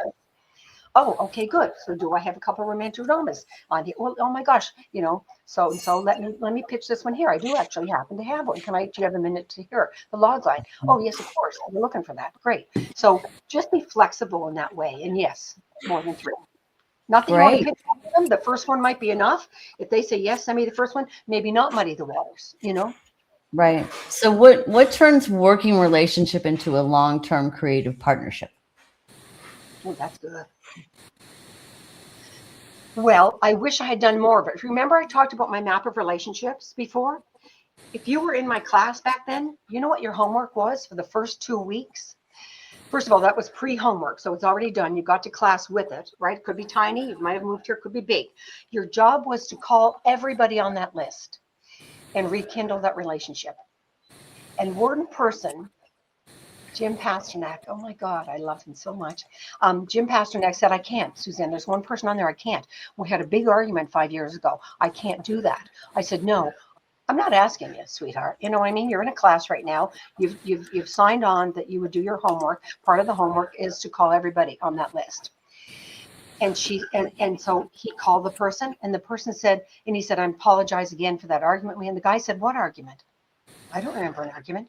So he had stayed away from that person for 5 years. So do your map of relationships, stay in touch with those people, even if it's a Christmas card, or like Kate and I used to send our Hanukkah or Christmas cards or whatever to everybody on our list. I mean, that's the point of it. And who is it specifically? If you're looking at doing, the Lifetime type movies, then when you call and you meet that person, stay in touch. Maybe they didn't take your first one, but you know what?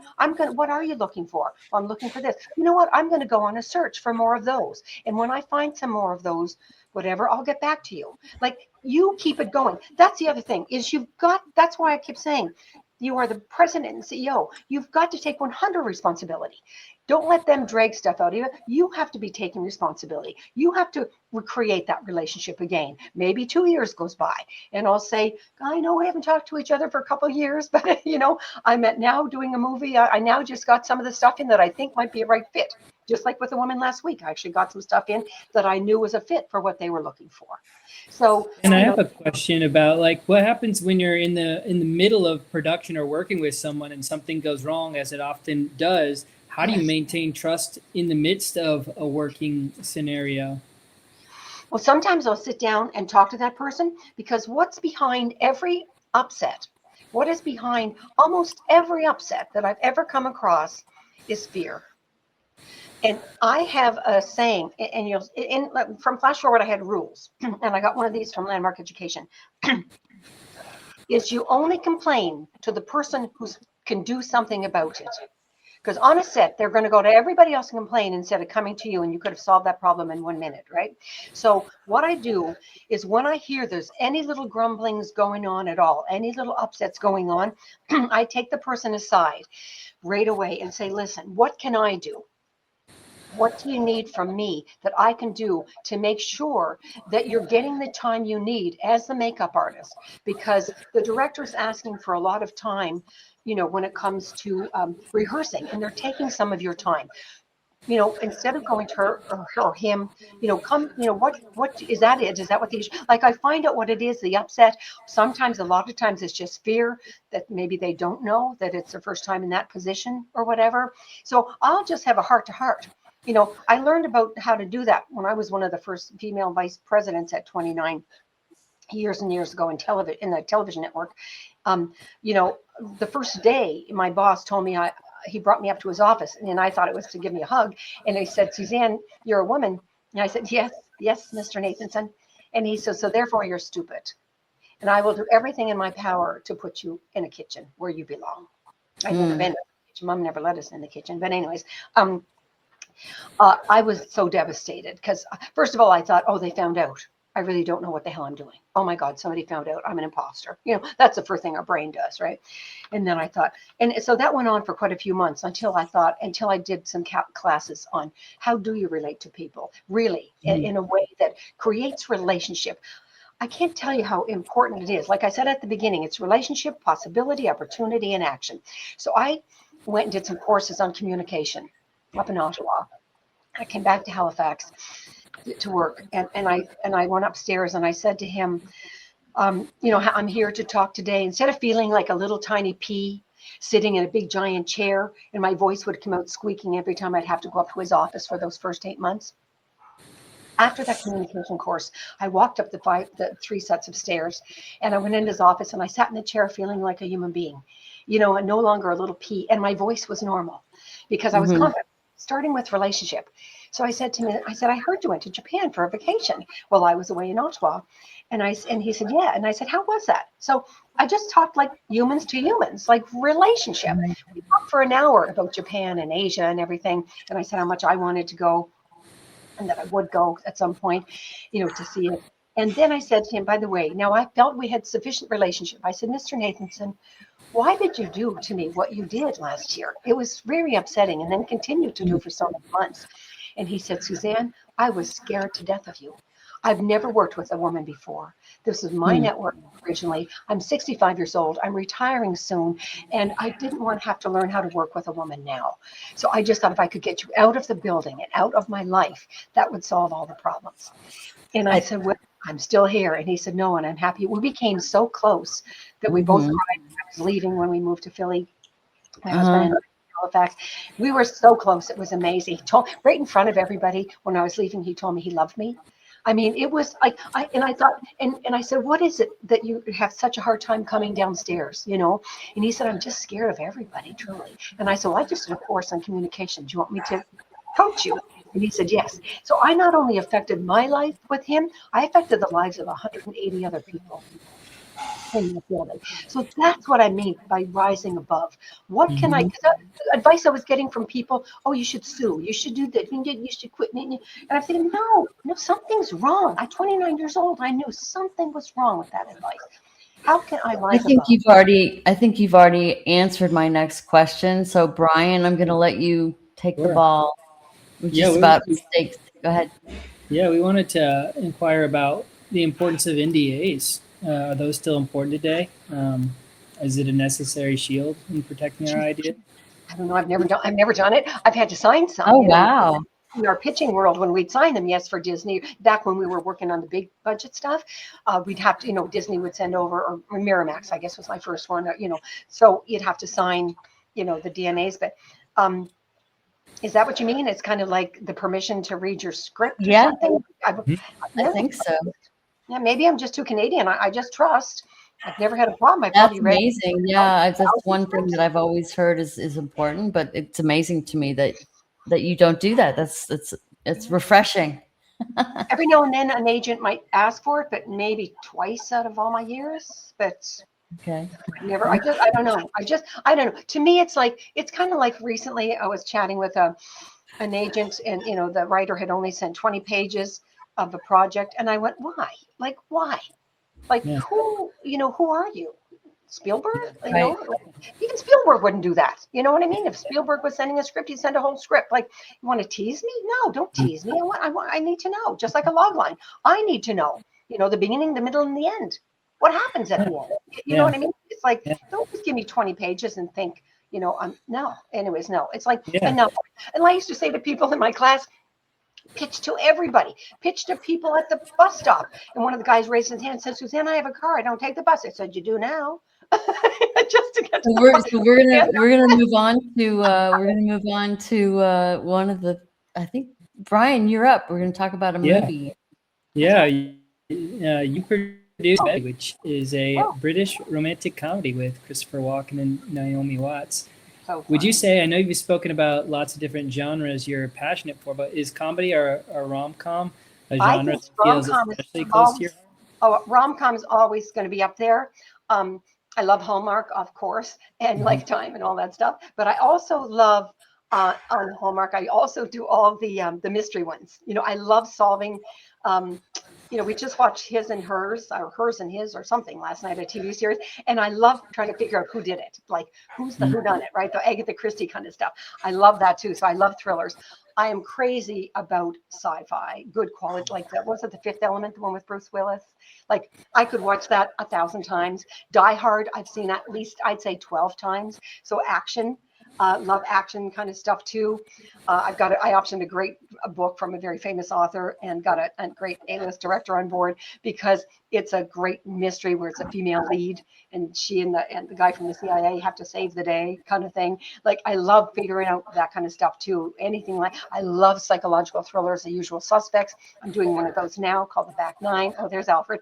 Alfred was wonderful. Alfred Molina was so wonderful. He even mentioned us, I think, in People magazine at one point when he was doing his next big giant film, that he mentioned how fun it was to work on Undertaking Betty. He came to me when we did a big screening here for everybody in LA for all the, everybody. And he came and we sat afterwards and shared and answered questions for like an hour and a half. He was wonderful. My God, actors are so wonderful. Anyway, And then there's The Calling. You did. Adapted from Inger Ash, Wolf's novel starring Susan Sarandon and Donald Sutherland and Topher Grace. What drew you to that story, Suzanne? Well, that story was, one of the writers was a friend. I think the writers, one of the two people in charge kind of thing, writer and his friend or whatever, introduced me. I loved it. I wasn't there for the whole time on set because I was more of an exec. I kind of help guide things a bit, and then the Canadian producer, because it ended up being a Canadian production, which is fine because I'm Canadian, but they need somebody there on set and a resident of that province to be the person in charge. But I went up and I had such a great time because I knew a lot of the people already. And I felt, but who I didn't know was Topher Grace.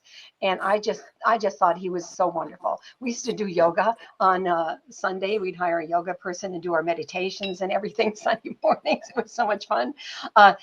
Donald, he was fine, but he wasn't so much a people person. Like it's kind of like certain actors kind of really kind of keep to themselves a bit, and others don't, like I was saying before. So, but that was fun. It was very fun. I mean, the one after the one Jericho mentioned, I love because I love working with Jimmy Caan. I worked with some really great people over the years and pretty much fell in love with it. Just about everybody, actually. Maybe about 1% I had issues with. 1%. Would you say, as a filmmaker yourself, what's a film that you love? One that you'd watch over and over again? Well, I did love doing Time Toys. It was with all those children, and it was so much fun. And one of the kids was a singer, very kind of a well-known even at the time and certainly now. And he was 12, but he wrote a lot of beautiful, beautiful songs and played for us. So that was fun.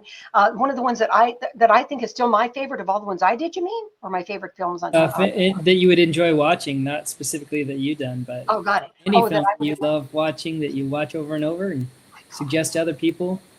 Well, certainly Die Hard. Anything Christmas, Christmas in Connecticut. I've Me too. 20 times, I'd say, maybe 30 over the years. One of my favorites, Miracle on 34th Street, obviously. One of my other favorites, The Ref. I love that Christmas movie. I've watched that multiple times. Oh my God. What it's about so, directors and sorry, I interrupted you. Go ahead. okay. Oh, I was No, just wondering if there were directors and actors you hope to collaborate with in the future, even that you haven't collaborated with. well, one of them is right now. It's happening. It's Oz Scott. That's been on my list for a long time to work with him. Nice. Yeah, there's certainly some other directors. Sean McNamara and I have a project together. I love him. He does a lot of social impact stuff as well, but we're doing a thriller, pretty intense thriller together. Um, I like, yeah, there's a, oh, yeah, no, some of them I can't say because we're actually out to them right now. But yeah, there's some other great directors. I'm kind of lucky to have some wonderful writers in my life. My own partner, Jay, my husband is a phenomenal writer. One of the people that I've been friends with for a long time is Mark L. Smith. He wrote The Revenant, and he wrote a script for me years ago. So he wanted to direct. So we did a little $200,000 movie with him many years ago, which turned out to be very lucrative. And and he's now, of course, gigantic. And we watch his, all his stuff, of course, all of his movies and his TV series on Netflix. And I've optioned 3 of his projects, and we're doing another one right now, actually. We're putting that director on. I can't say who it is, but so sometimes it's the actors, sometimes it's certain actors I want to work with, certain directors I'd love to work with. I'm kind of lucky in that I'm manifesting. I do a lot of manifesting. Behind me are pieces of Wallace Wattles' book. I did a 4.5 month course last year. Great coach, Barbara Doist, in his work, and from 1909, and then I've been reading, of course, Florence's book again, Florence Shin. I'm on my 3rd time reading that. So a lot of that is like, what is your passion? What is your desire? And then being able to put it out to the universe and have it come back. Because so many times we're so busy with the negative element, oh, that's not going to work. I hear people all the time. I was on a panel one time. I didn't mean to be rude, but I was, because the girl in the audience, crimes, women in crime, or I forget, and it was a huge group, like must have been 300 or 400 people in the room. And she said, well, it's all easy for you guys here in Hollywood, because we held the thing here. And I was on a panel at the time, and she said, but I live over in, I don't know, Wyoming or something. And she said, so for me, all the pitching stuff and all that's really hard. And I just blurted out. I felt bad after. Well, not that bad, actually. I think I felt okay. I said, oh my God, I didn't know you didn't have phones in Wyoming. And the place went so silent. The other panelists put their head down and went, oh, Suzanne, what a can of worms. But I got to tell you, people will find back doors when, well, I'm bad. I'll find a back door. I'll build one if there's none to try to get out of things sometimes. But my God, we build back doors. Oh, Suzanne, that can't be done. I can't raise money because I've never raised money before. Well, what do you think I am? Like people build such amazing conversations. What I used to say to people in Flash Forward is that conversation serving you? Really? Right. Is it going to make your film, your script going to get to anybody when you're thinking that I shouldn't pitch because I'm not in Hollywood? My God, Mark L. Smith lives in, I don't know, Carolina, North or South Carolina or something. You think that made it hard for him? No, he got on the phone. So we are, sorry, we're going to have to wrap it up here. I'm sorry.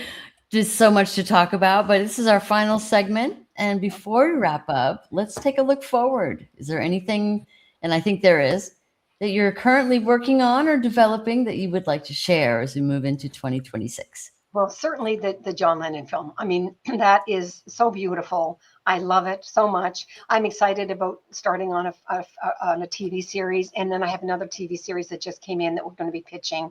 I love my new partners.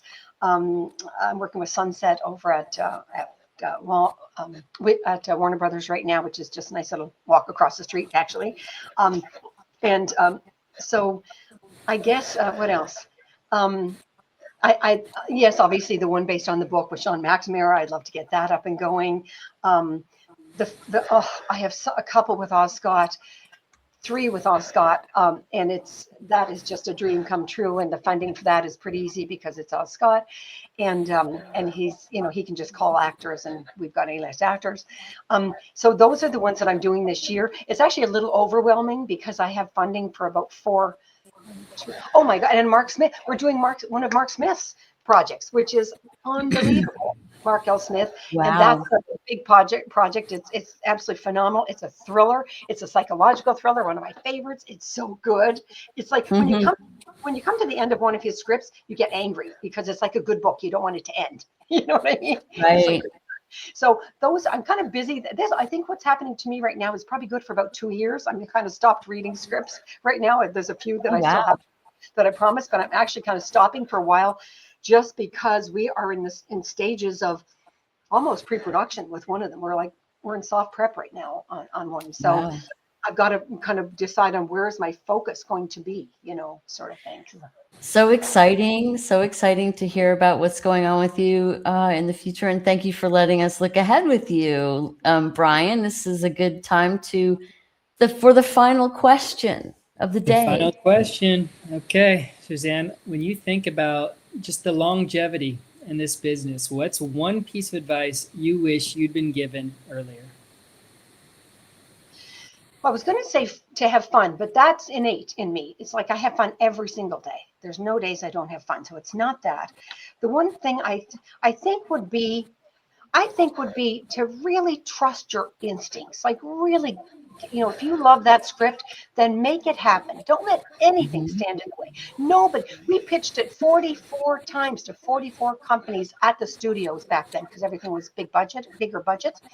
And everybody said no. Best script we've ever read, but we're not looking for this kind of romantic comedy thing. We're doing kind of makeovers of something, Beverly Hillbillies or whatever. And I just, every time I'd laugh at the end and go, hey, man, did they miss one hell of an opportunity? Bloody hell. Not only did they get to know me, this wonderful person and somebody who makes people smile and laugh, but they're missing the opportunity to win awards, to win a BAFTA, which won a BAFTA, by the way, right? So it's kind of like, I just have to say, you know what? There's so many other companies that I can pitch to. And if I can't make it, then what I'll do is do it myself. Like Kate and I, after a while, we said, hey, let's just start raising money ourselves and making the movies ourselves. And then we started meeting these people who already have some money in hedge funds. So it's a lot of it is don't be doubting yourself. Yes, it's going to happen because the brain is still, we're not that old. We're 200 million, I think it is, or whatever. Not even that long, 200,000 years old. We're not very old. So the part of the brain in the negative is much bigger than the positive part. But you can reprogram your brain. It can be rewired. But you have to do the rewiring. You have to go, no, you know what? I don't care about that rejection. Wasn't that fun? I got to meet another person. Yoo-hoo! Now I can go on to the next one, and then I'll meet them, because I'll end the call with, okay, I guess it's not something you're looking for, but can I call you back again if I think I'm finding so? And they always say yes, call back again. So to me, like, don't stop. Just have fun. God Almighty, people, we are making movies, for the love of God. We're not changing tires at a garage. You know what I mean? It's kind of like we're having fun, and we're providing fun to the rest of the world. We're providing an escape to the rest of the world. We're providing laughs. We're providing opportunities for them to cry and get other things out because they relate to something that you put on screen for them. We have such a wonderful, wonderful job. The best job. It's better than working in a candy store, for the love of God, right? I mean, I love See's Candy. I mean, that would be a best job ever, but I get to bring that candy to the whole world. Yeah. And we don't get that. So, yes, it's professional. God damn it, wear your business hat. But at the same time, have fun. And you're going to have what's going to bring people to you in your playground is you saying, you want to come play? Not you want to come and be miserable like me? No. That's awesome. Yes.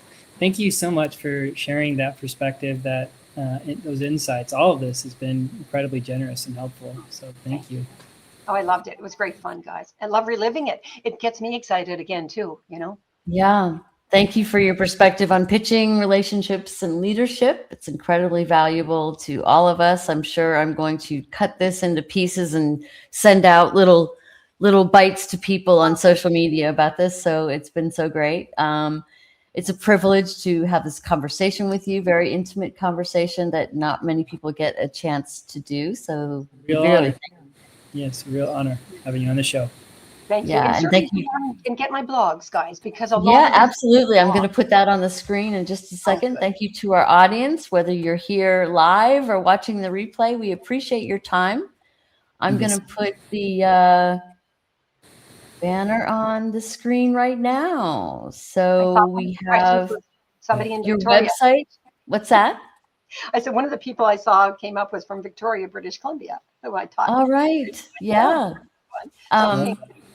We appreciate your time, our audience. SuzanneLyons.net is the personal website, and then Snowfall Films, and you'll find lots of juicy information on that. Yeah. And there's my book. You can see it very And clearly. there's her book as well. You'll see that on the site as well.